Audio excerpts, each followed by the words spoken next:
Bonjour! Aujourd'hui, je vous parle des spirées, mais les spirées de type japonica ou shirobana. C'est des spirées qui, en principe, devraient être cultivées pour leur feuillage. C'est des spirées qui sont normalement utilisées pour faire des belles boules. Des boules toutes vert lime ou des boules orangées ou des boules plus rouges un peu. On parle du Gold Mound, du Gold Flame, c'est ça. Ces arbustes-là, en principe, on ne devrait pas les laisser fleurir. On voit que ceux que je vous montre présentement n'ont pas été taillés lors de la floraison.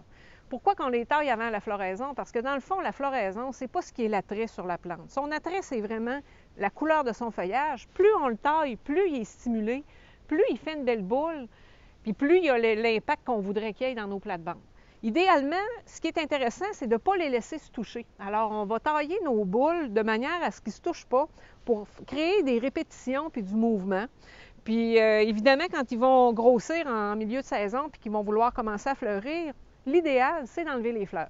Alors là, on est au printemps.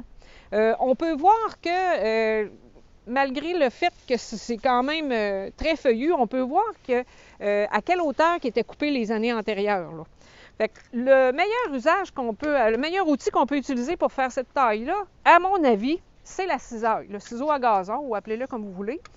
Puis normalement, les gens l'utilisent comme ça, mais c'est vraiment dans cet axe-là qu'il devrait être utilisé. Puis on taille de l'autre côté. Alors, on fait le tour de notre plante. On essaye de ne pas s'enfarger dans le fil du micro. Et on vient faire notre taille pour vraiment créer nos boules.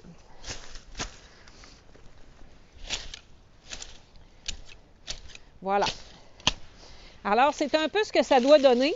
Avec les années, il y a du bois mort aussi à l'intérieur. Si on veut faire un petit ménage, on peut voir les plus grosses tiges, puis on regarde s'ils sont faciles, s'ils ne plient pas, c'est parce qu'ils sont... Quand on les plie, s'ils se tiennent, c'est parce qu'ils ne sont pas morts, mais si jamais ça casse, c'est parce que c'est mort.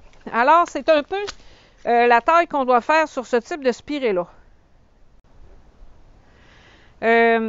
Ces arbustes-là, ils commencent à avoir de l'âge. Ça fait plusieurs années qu'on les taille en boule. Avec le temps, ils viennent beaucoup ramifier en dedans, puis il y a beaucoup de bois mort à l'intérieur. Après quelques années, comme ceux-là qu'on voit présentement, là, ça serait peut-être pas une mauvaise idée de les rabattre au sol complètement au niveau du sol.